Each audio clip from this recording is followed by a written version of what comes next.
Salam planter Indonesia. Assalamualaikum warahmatullahi wabarakatuh. Menjawab sebuah pertanyaan dari sahabat Brondol tentang pemberian ataupun penggunaan janjangan kosong di tanaman belum menghasilkan, apakah lebih baik yang A ini atau yang B ini? Jawabannya adalah yang B. Kalau menurut saya ini yang lebih bagus daripada yang A ini.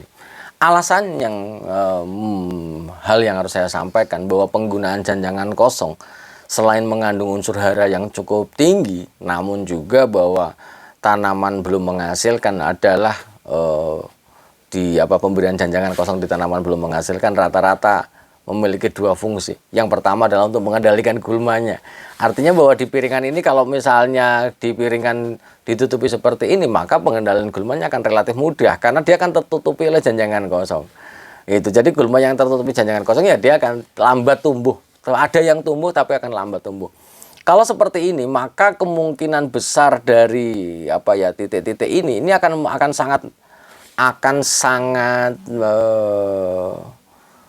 sangat mudah ditumbuhi gulma seperti itu. Sehingga ini memberikan spesies. Jadi lebih bagus adalah tetap diberikan jarak dari sini adalah 30 cm ditata. Ini makanya seperti ini ya, ditata 30 cm mengelilingi ke sini. Dan disusun hanya satu lapis saja. Disusun satu lapis seperti ini. Seperti ini sudah benar. Jadi jangan terlalu mepet.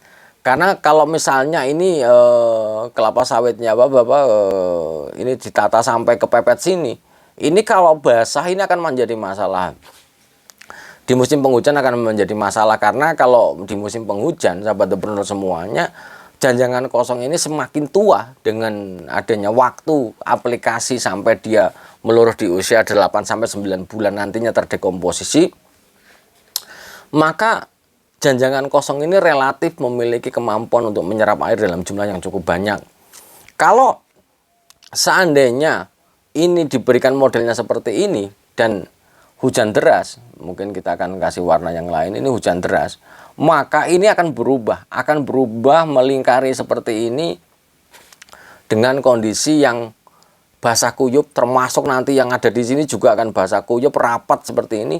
Ini yang kadang membuat tanaman belum menghasilkan kita akan memiliki warna yang kuning. Karena seolah-olah bahwa tanaman kelapa sawit yang kita miliki dalam kondisi yang tergenang, padahal tidak tergenang. Kenapa? Karena pernafasan akar tidak berjalan. Pernafasan akar tidak berjalan sempurna karena ditutupi oleh sebuah material yang mampu memegang air dalam jumlah cukup besar. Sehingga sahabat Brondol semuanya kalau ingin memberikan yang terbaik ya ini caranya seperti ini. Nah pertanyaannya Pak Pendi, kalau misalnya pakai janjangan kosong seperti ini, jadi pupuk ureanya di mana? Ya nggak apa-apa, pupukkan di sini saja. Nah ini dipupukkan di sini juga nggak apa-apa. Ini di sini. Nah, dolomitnya di mana? Nanti kalau misalnya dolomit di luar ya dari janjangan kosong yang terluar ini sampai ke luar sini juga nggak ada masalah. Pada prinsipnya dengan menggunakan ini pemupukan dilakukan di atas jangkos boleh nggak sih? Boleh saja, silakan saja. Seperti itu penjelasannya. Taduh, sampai udah mulai kering ini.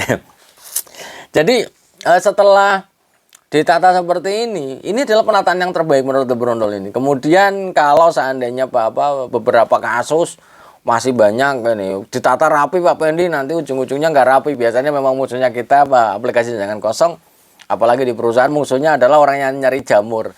Ini sahabat Brondol yang mungkin satu hal yang harus saya berikan informasinya. Kalau seandainya ini ini ditumpuk lapis di sini, maka yang terjadi dia akan menjadi sarang kumbang tanduk yang sangat nyaman bagi pertumbuhan gendon. Seiring berjalannya waktu terdekomposisi, meluruh semuanya, maka dia akan mudah sekali menjadi tempat yang nyaman bagi pertumbuhan anaknya si kumbang tanduk. Maka rawan sekali ketika kita rawan sekali di tanaman belum menghasilkan ini akan terkena serangan dari kumbang tanduk. Tapi kalau satu lapis seperti ini tidak, satu lapis ini. Lah Bapak ini kalau nanti sudah habis bagaimana? Ya udah tumpukin lagi nggak masalah. Lah selama setelah dia meluruh, sudah mulai membusuk dan dia sudah terdekomposisi, di tahun kedua ya kita kasih. Karena sekali lagi pemberian janjangan kosong ini hanya sekali setahun saja.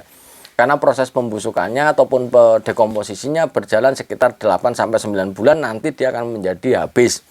Ini, dan ini sangat baik sekali. Kemudian ada yang bertanya lagi, Pak Pendi, janjangan kosong yang kita berikan bagaimana nih? Ya, oke, janjangan kosong yang terbaik adalah janjangan kosong yang masih segar, di mana faktor kehilangan dari pencucian dari muka, misalnya kita menggunakan janjangan kosong yang lama, yang sudah terkena air, yang mungkin di masa proses dekomposisi ini tersedianya unsur hara itu tercuci oleh air hujan ya sangat mungkin sekali, sehingga lebih bagus menggunakan janjangan kosong yang masih segar. Pak Pendi, tapi panas. Oke, hal yang membuat panas adalah tumpukan bahan organik yang sedang terdekomposisi. Semua yang namanya dekomposisi, baik kompos ataupun janjangan kosong ataupun dedaunan sekalipun, jika dia tertumpuk maka dia akan menghasilkan panas. Tapi kalau satu lapis seperti ini relatif tidak terlalu panas, sehingga tidak berpengaruh terhadap tanaman kelapa sawit itu sendiri, sehingga lebih bagus ditata rapi seperti ini. Nah, kemudian kalau Pak Pendi, ada juga yang misalnya pakai solid, bisa nggak sih? Bisa saja. Misalnya ini mau dikasih solid, misalnya solid warnanya kuning nih, dikasih solid ya, ini janjangan kosong dulu, baru atasnya ditebari solid. Ini udah benar, atasnya ditebari solid nggak masalah. Jadi menggunakan aplikasi mix antara janjangan kosong dan solid itu ya boleh-boleh saja. Jadi kalau sudah menggunakan janjangan kosong seperti ini, maka perakaran akan berjalan, akan berkembang dengan sangat baik sekali seperti itu. Tapi kalau kita menganalisis seperti ini ya gulmanya tetap akan dikendalikan. Nah, masih banyak sahabat-sahabat berondol semuanya yang sering memaksakan, waduh Pak Pendi, kalau manual kayak gini biayanya meledak-meledak ini, jadi harus disemprot, bisa nggak? Selama 0 sampai 1 tahun usahakan jangan disemprot. Karena disemprot ketika kita menggunakan gliposat atau racun kuning yang ditambah dengan starin sekalipun, ini akan berpengaruh. Jika terkena daun ini akan berpengaruh. Tapi kalau di usia 1 tahun dengan menggunakan starin 15 cc ya, merek dagang starin dengan bahan aktif fluroxipir yang dicampur dengan gliposat atau racun kuning 40 cc ditambah 15 cc 4:1, itu ya kena daunnya ya akan sedikit melayu, tapi ya aman-aman saja, tidak ada masalah. Tapi selama 0 sampai 1 tahun usahakan kalau memang butuh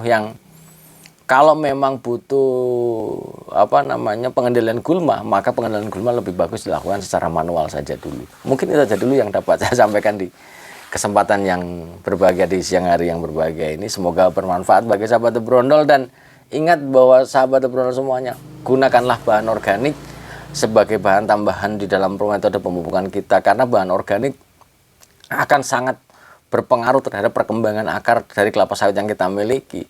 Karena semakin lembab selampangan lembab media tanamnya ditambah dengan bahan organik yang cukup banyak, maka perangsangan akar wow hasilnya.